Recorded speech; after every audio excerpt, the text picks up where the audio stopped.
part of the premise of this is you don't have to struggle in most things as much as we tend to struggle or believe we have to struggle, or just struggle because we think that's like the morally upstanding way to achieve something. So I would just give like sort of the briefest how I got into spoon bending explanation here. And although I'm going to start at like age 6, it's going to be short, I promise. So ever since I was a little kid, I was always very sensitive, and which I later discovered is empathic, not just, weird. Always liked metaphysical, paranormal, ESP kind of books and things. I was always interested in that. Years later, I was working as a jeweler and used to listen to podcasts while I was working. And there was one show where she kept talking about her spoon bending kit. And it just sounded really cool. So I bought it and bent a spoon, and was kind of surprised that I did it, but also more surprised that nobody else that I tried to teach it to could do it. And that was, I didn't want to be any more weird than I already was, so I put that down. And it wasn't until a couple of years ago that I was teaching a psychic skills class and didn't quite know what to do with them one evening. And I said, all right, go out to Goodwill, grab a dozen spoons and see what happens. And 3 out of the 5 people who were there bent their spoons, and everybody, whether they bent their spoons or not, had an experience of feeling some shift of their state of being. And so from there, I was kind of off and running. I was invited to teach at a retreat a few months after that. And I'd say like 80% of the people who were there got spoon bending, done on the first time, some later. And just everybody really having a good time and learning stuff about themselves and having this experience, and hopefully having this, cool spoon to show around later. For me, it is still a tangible proof of all the things that I've been studying and learning about and listening to all these years about law of attraction and thoughts create things, and how even, quantum physics, the idea that an observer of an event changes the event. And so it's like I always wanted like some, big, I say like this 7-foot big blue guy to show up in my room and say, I'm here to, show you the wonders of the universe and prove to you how this all works. And since that hasn't happened yet, the spoon bending is the next best thing for me of just, yeah, it works. You set your limitations aside, you intend something or focus on something, and something else can happen. So it was really just, it's like my whole transformational growth and spiritual growth, like in a spoon. It's been really handy, and they're cheap and they're accessible. So I don't have to worry about things like fire walks, right? Because whoever is leading those, besides the fact that I haven't walked on coals yet, even if I had, you probably have to have a lot of insurance. They do these things like in hotels or something, right? Can you imagine calling up the insurance company and saying, oh, listen, I'm going to have about 75 people and, a 10 or 12 foot path of coals, and, what's it going to cost me to underwrite this? Anyway, so here I am, and it's my favorite thing to teach people because it combines all these different aspects, and it's fun. So, yeah. So yeah. Oh, Miche, Yes. You want to hear my testimonial? Absolutely. Okay. Well, I don't know if this is a spoiler, but you know how you teach us to find that space where everything's possible? Right. And what I discovered, the space is not just on the spoon, it's everywhere. Yeah. And what I discovered is, like, for example, I've been really worried about the branches on the tree above my roof beating the crap out of my roof. And I've been worrying about that for like 2 or 3 years now.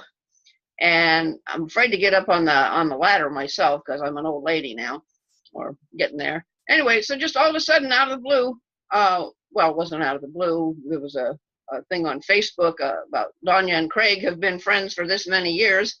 So he contacts me and says, "Hey, are you ready for winter?" And he says, "Maybe I can come over and take a look at your roof." Perfect. And it was like, yeah, that was the space. It just didn't. I couldn't do it, and I couldn't do it, and then there it was. Right. Right. And if you would have had to logically plan that out or figure that out, I mean, I'm sure you would have been able to find somebody to work on your roof, but this way you didn't even have to go through that. So even actually, I did go through that. I went through that for 3 years and couldn't get it done. Okay. Well, too bad we weren't teaching spoon bending earlier. You would have had your roof looked at. Yeah, I would have known. I would have looked for the space. Yeah. Nice. I love that. Yeah, a friend of mine who teaches kind of similar stuff talks about that as like need and need met. You know, that when we're sort of out of our way and in that space, sometimes before we even know we have a need, it's already being provided for. So that one, except for the years prior to that when you couldn't find somebody to work on your roof, was, you know, almost like that, except yeah.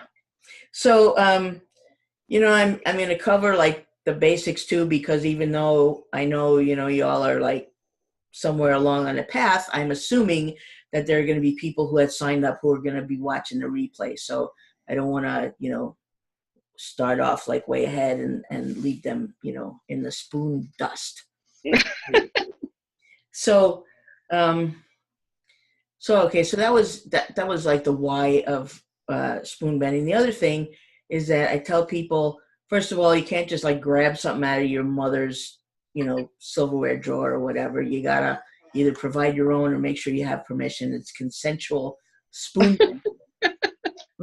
People teasing me all the time, like, I'm not going to let you come over to my house for tea, you know, as if they're going to, maybe that's what they want. Maybe I'm being like taunted and they want me to bend all their spoons, but I don't think so.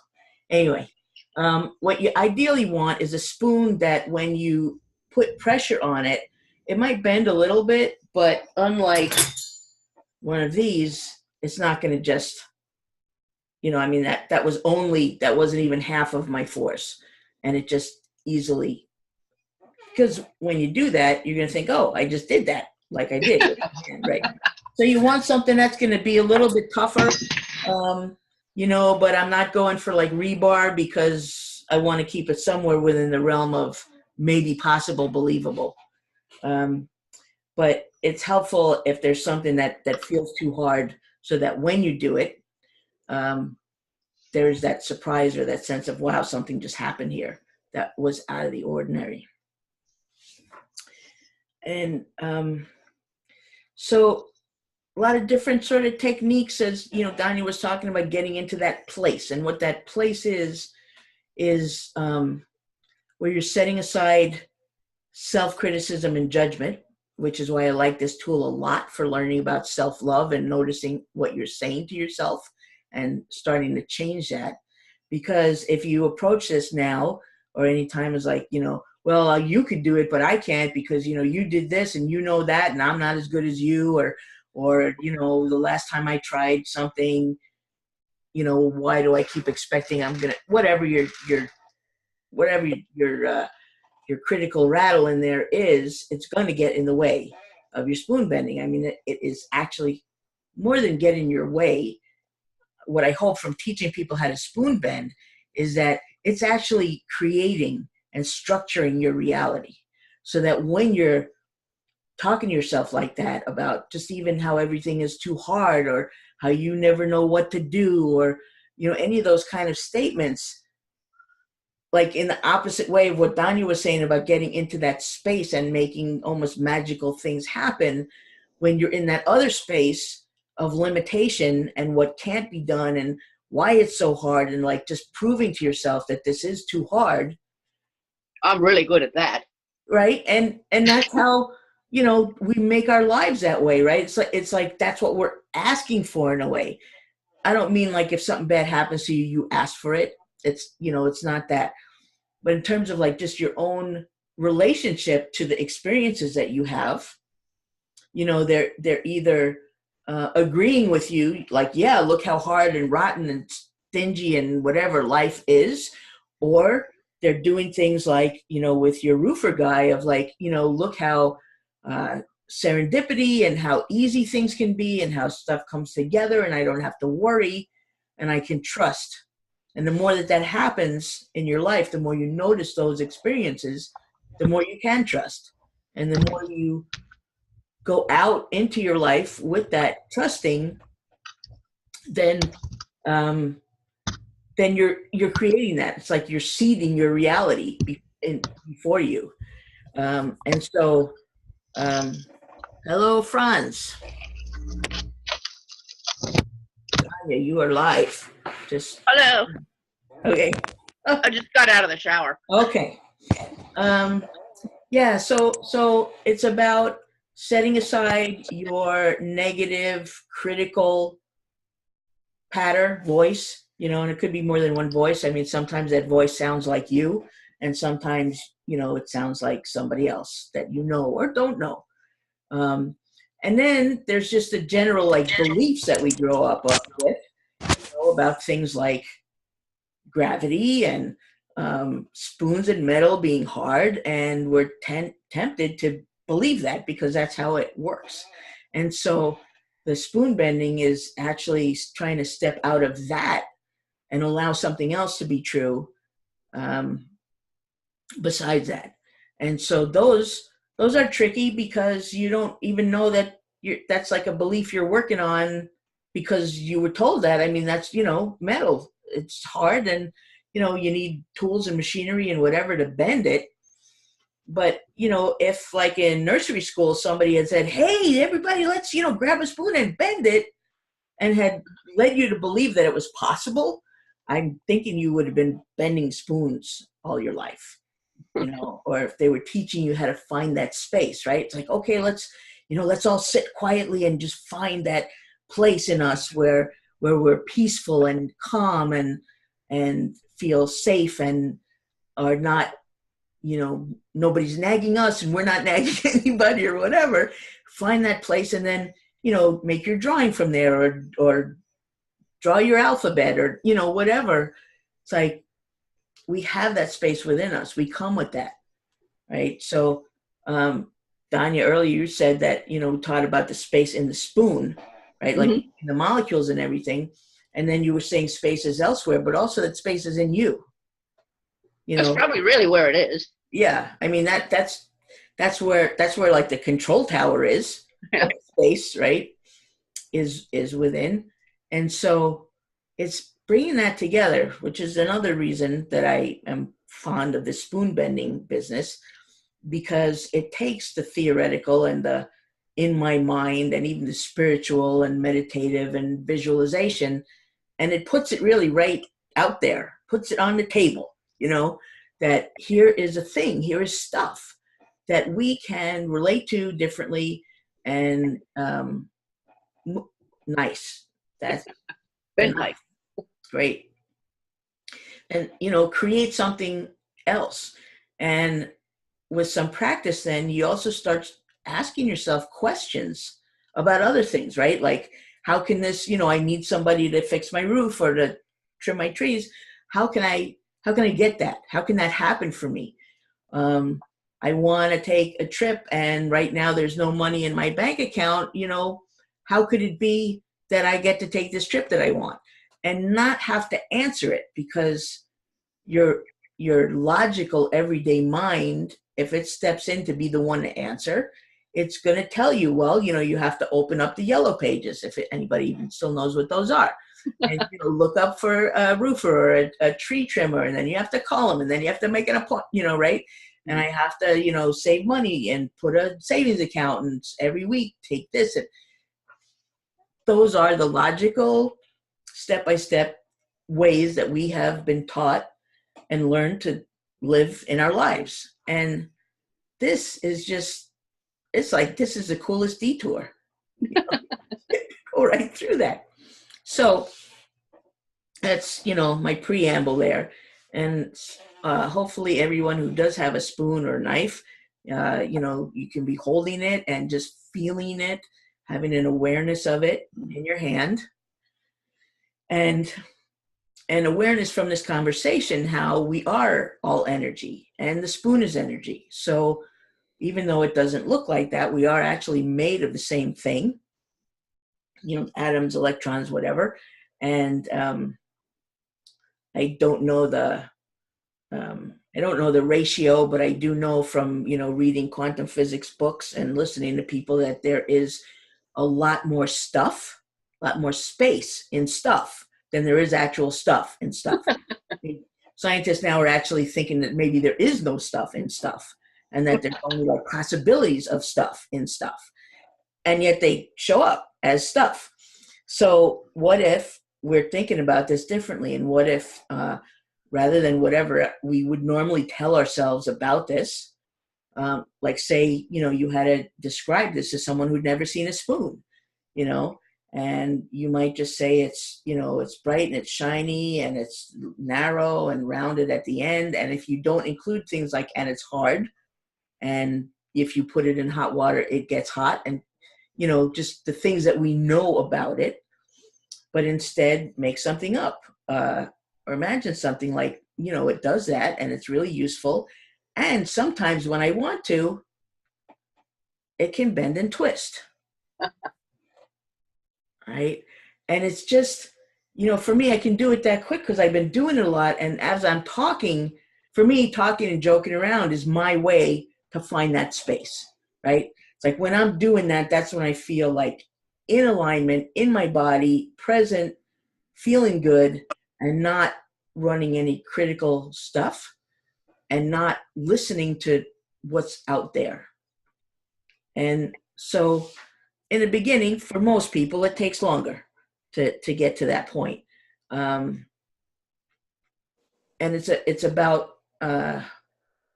looking for that space. It's about cultivating that space inside of yourself and to see what does that even feel like. And then with the spoon being so tangible and right here, you also get to start finding the space in the spoon, right? And imagining, like we'll hold it and maybe even kind of shake it, wobble it a little bit,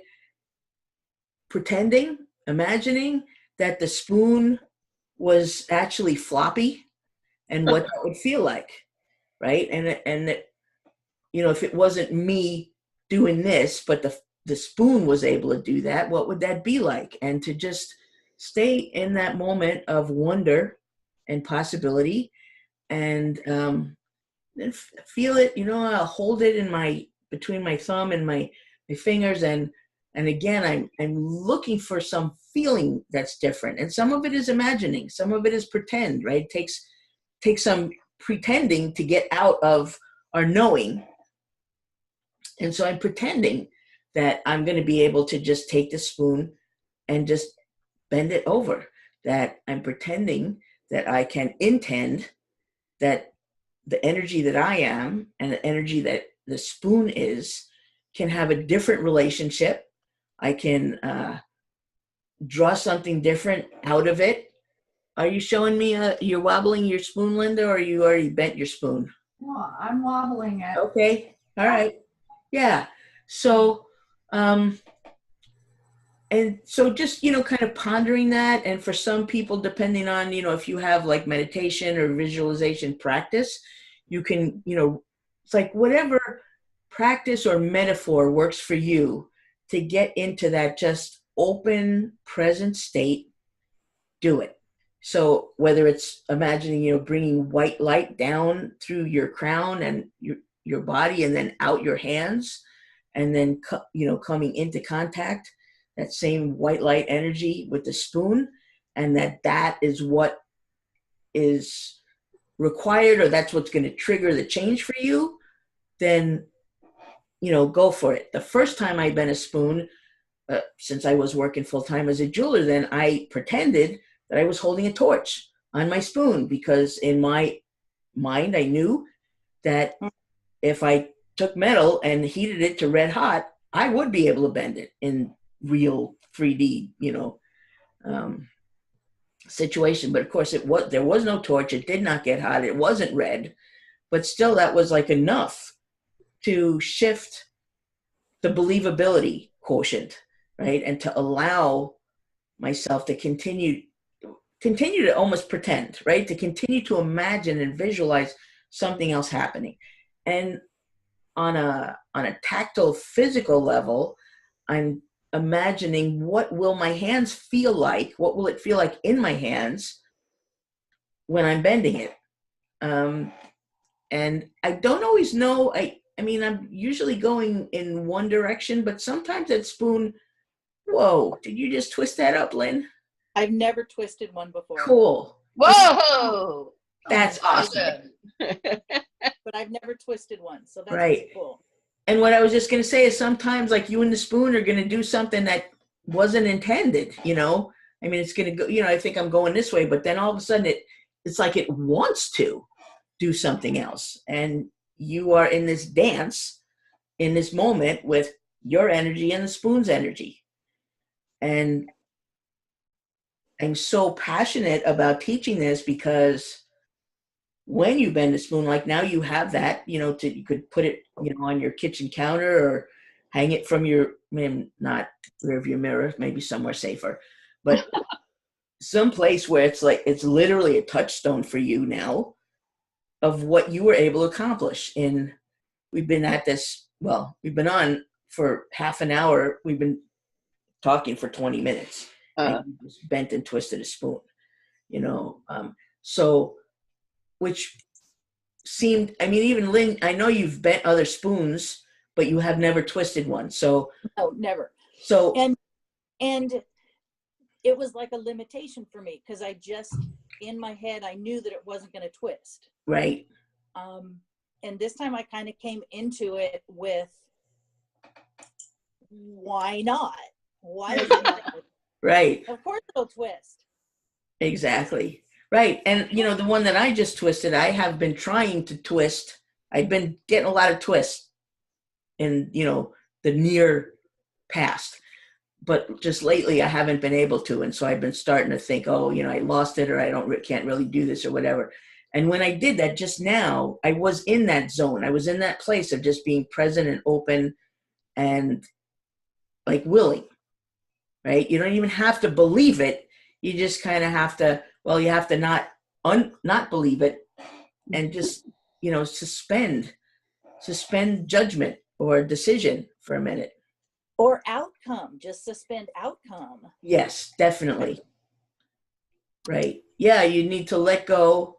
You know, okay, obviously, here I am, I'm teaching spoon bending. I want to bend the spoon. I want you to bend your spoons.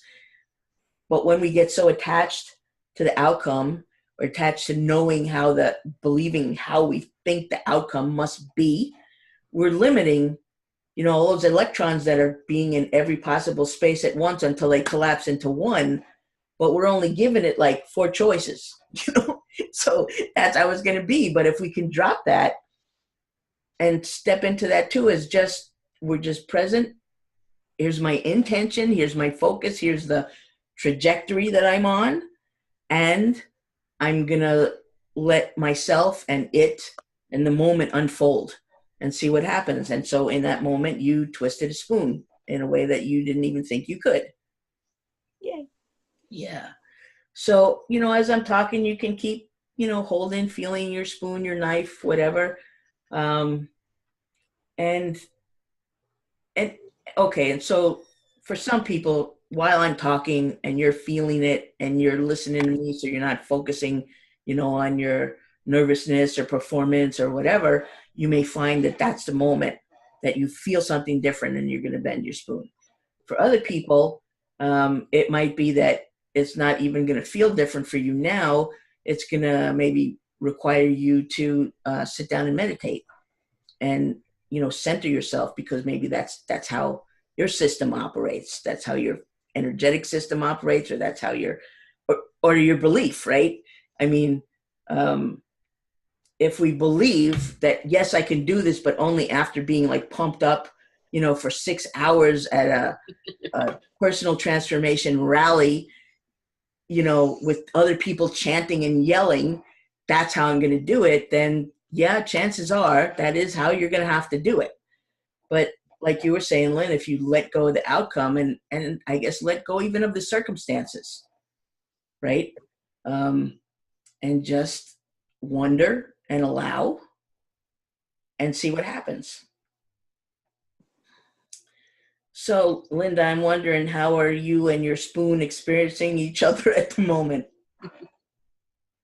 It's pretty stiff. Yeah. Uh-huh. Yeah.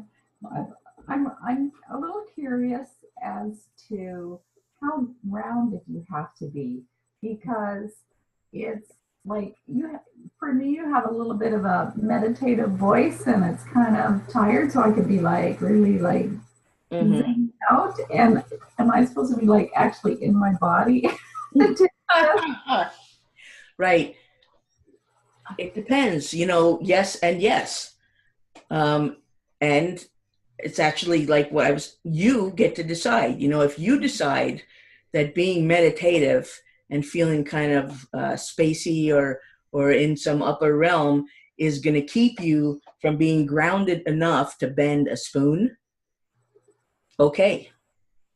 Come back. Right? Yeah. And if you decide, right, and so you could make a choice, right? You could say, okay, so I'm out there, and this is what I believe, this is how I think it's going to work best for me. Okay, ground yourself, right? And come in and like be an element, with the spoon, right? Or stop worrying that you need to be or do or feel something other than what you are doing, feeling, right? I mean, that's for like any option, right? That's perfect. Yeah. Because don't we always feel like we're not in the right whatever, right? It's not the right time. It's not the right place. I don't have enough training. I haven't enough this. I'm not good enough.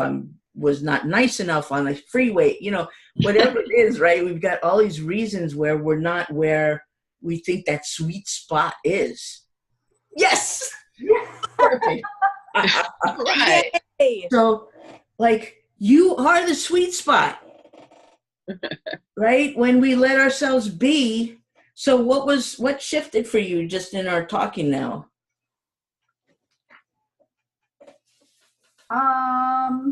Good question. I guess I just allowed myself to be instead of wondering. Yeah, I don't know. It just happened. Nice. Can I say something? Please. Sometimes not thinking about it is a really big thing, because if I'm thinking about it, I'm like, okay, I don't want to have to work too hard. I don't want it, because then it's just me doing it. But as I'm thinking about it, I'm almost like putting those limitations on it. So if I can just kind of shift away from the spoon for a second and then just do it, then sometimes it just goes. Right. Does that make sense? That makes total sense. And like for me, what I was thinking when you were saying that is like, the more we like think about it and think, oh, it's going to be harder, I worry if this or that, it's like we're also condensing the energy and the experience into that which we are assuming or worrying, and my mind immediately went to like when I have a ring to make for somebody's wedding, and something about it is I decided too difficult, and I will procrastinate and put it off because I keep thinking about what is going to be so hard. And then finally, well, usually it was like the date was coming up and so I had no choice, but sometimes I actually have a choice and I can step into it because I'm just feeling good in myself, not even good about the ring or about the thing, just good in me. And I can sit down and do the work that needs to be done. And usually it flows. And if it doesn't flow, if something comes up, I can deal with that. I mean, it's like the difference, finding that place and being able to stay in that place more and more. It's a difference between like, you're driving on a road and you get a flat tire and going into like, oh my God, I can't believe this is happening. And now this and this and this. And before you know it, like you're homeless because you went through this whole thing, instead you might walk away 10 minutes later saying like, wow, people are really nice. 5 different people stopped and asked if I needed help. And somebody came and, did the tire for me, or nobody came, but I got to see, you know, how strong and tough I am, and how even though, you know, I'm a woman and nobody thought I could do it when I was growing up, I, you know, did that, whatever it is. When we go into like what this means, whatever it is, we limit all the other possibilities of what it might mean or what we might get from it or see in it. What are you twisting it all up? Still there, Lynn? Look. I just twisted a second one. Wow. Whoa. Awesome. I didn't have to use enough force for it to even hurt my hands. It's just right. I wanted to twist too. So going from this, from, you know, figuring out, it's like, how do I, you know, position myself, or what do I feel or not feel or think or not think in order to bend and twist the spoon, is what I want to be teaching people and working with people. How do you do that in your life?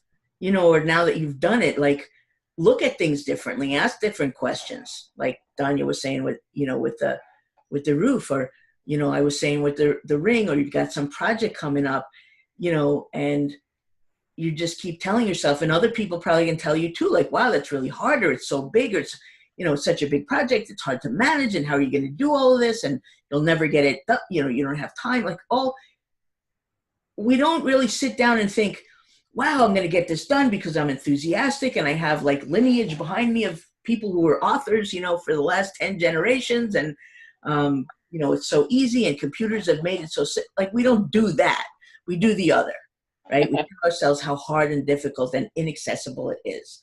And if you start taking the spoon bending mentality and applying it to anything, I mean, it's an experiment, right? I've applied it to bad moods. I've applied it to my depression, and say, well, I can bend a spoon. Can I bend my mood? Can I just sort of step back or something and find a new relationship to what's going on, not deny it, right? It's not like I'm saying like, oh, you don't have any feelings or you're really happy, but just being able to come at it from a different angle or viewpoint of possibility allows me to have a different possibility, you know?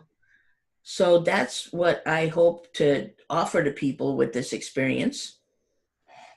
And we have been about 45 minutes. You were asking Linda how long we're going to go. I think, you know, does anybody, you want to talk about anything, ask any questions, bend another spoon or knife or fork, or?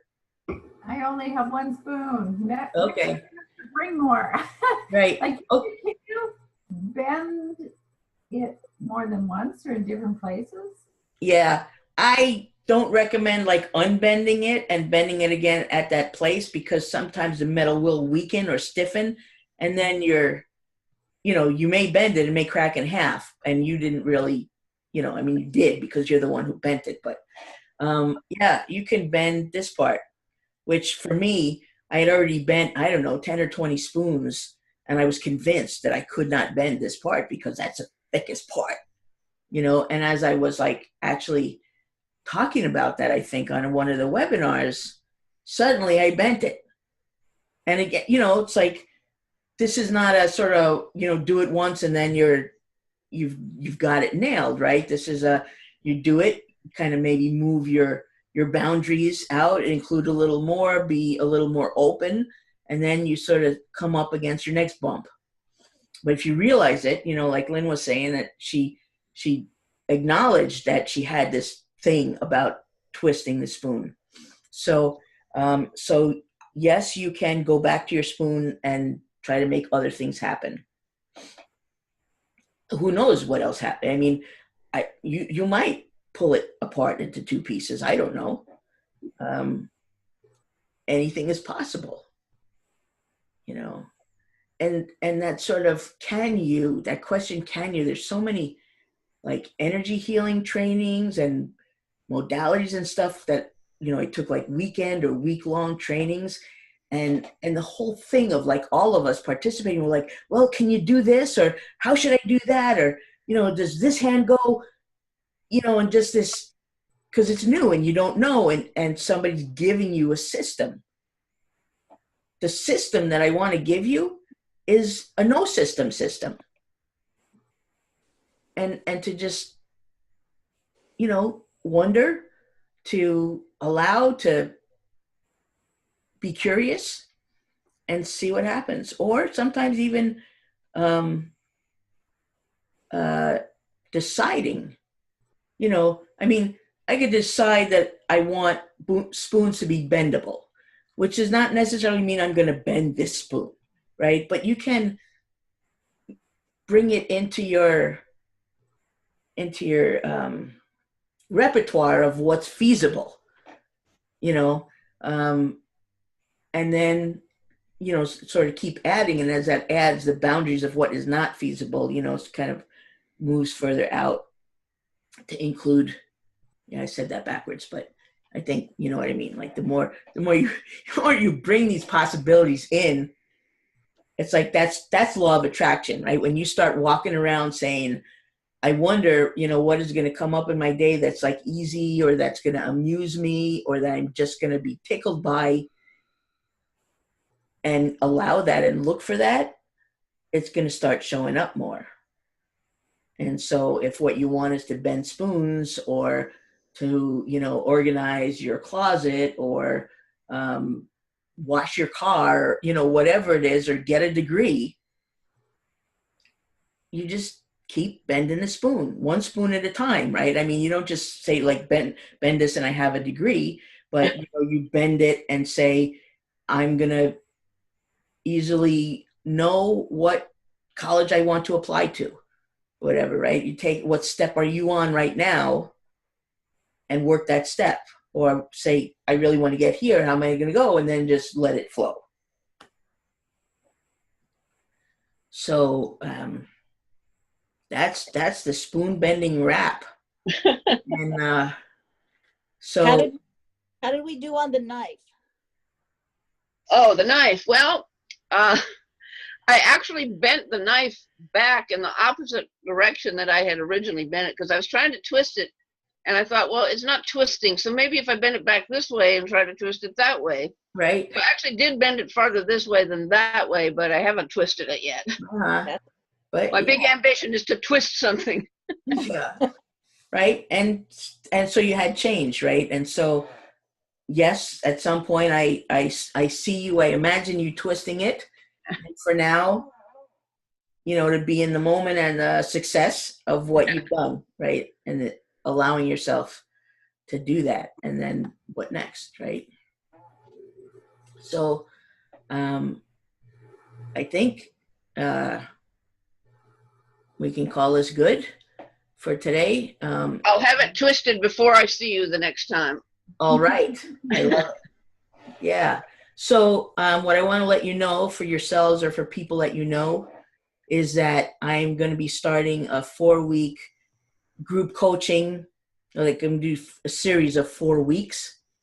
And I'm thinking that they're going to be $149, but for people this week, because of the whole promo I've been doing, that I would give you discounts so that it's only $49 and a lifetime preferred member discount. But the idea is to take the spoon bending and go beyond, right? I mean, we've talked about going beyond, but then to have the support of like a weekly call and a Facebook group with hopefully other people who are applying themselves to keep looking a little deeper, looking a little further, have somebody say, well, I heard you say that, but that sure sounds like, a limiting belief to me. What do you think? And to just increase our odds of having more change and inviting more in, because we're holding that field for each other and practicing, and I would be sharing tools about how to get more focused and looking at, like, is it meditation? Is that going to do it? Or is it physical activity, or, some visualizations to help get out of the beliefs that we've got that are keeping us stuck. So if any of you are interested, you can just email me, text me. I'll put my phone number in there for anybody. Usually, where's your landing page? I don't have a landing page yet. I've been so busy making, here's my limiting belief. I have been so busy making landing pages for other people that I just couldn't get it done. Now, my not limiting belief is that I decided I can offer you this without a landing page, right? I'm going to tell you what it's about. I'm going to invite you to send me an email or a text, or just like say, yes, I'm in. Just give me a hands up, and I will send you the more information and how to make the payment for the class when you let me know you're interested in the class. And I don't have the payment button set up either. How do you like that? But I totally have faith that this can work. And something I was going to say, I don't know what that was. I'm also willing to let go. Ends of sentences sometimes just, take off without me. I don't know where that one was going. But, I'd love to have you in the group, having fun and, learning cool ninja shit. And, if you have people, right, and you could do the board breaking demonstration too. I'd much rather just change water. Yeah, right. And then, okay, so the other thing about being in a group and talking about this stuff and working is that we get to hear, just see, Danya, your story about the roof, or Lynn sharing about couldn't bend it, didn't believe, or twisted, didn't believe I could twist it, this, and then I twisted it, or do I have to do this or do I have to do that? Don't do either one. Boom, you bent it. And so to see that and to be in that field of possibility strengthens it for us and makes it more of a habit, or makes the other stuff less habitual. And at least we're more aware, when we step into anything, right? It's like, yeah, where's my landing page? Yep, limiting belief. Because literally I said this morning, I was like, I really meant to have a landing page and I was going to have all my information, all whatever, and I don't have it. And there was a part of me that thought, well, I shouldn't even do the webinar, but that's ridiculous. Because that's not what the webinar is about. It's an offer I'm making, but that's not why I did, the webinar. And then, B, like, who says? I just wanted to see your landing page because I want to create one. Right. Yeah. Well, I'd be happy to talk with you about that in another area. Another webinar. Yeah, right. Yeah, the SpoonBending landing page webinar, right? So, hello, Maureen. Thank you for joining. And unfortunately, we were just wrapping up. The good news is I remembered to press the recording button. And so you can come visit us through. And spoons have been bent and twisted. Spoons Mine has been sort of bent. Yeah. So look how beautiful her twist is. That's gorgeous. How can I make sure everybody sees my twisting? Yeah, that's good. Yeah, that's lovely. Just turn it maybe a little bit slowly so that we could see yeah. That's pretty nice. Move it over closer to you. Yeah. And you say something because then you become the bigger picture. Okay, my spoon is twisted.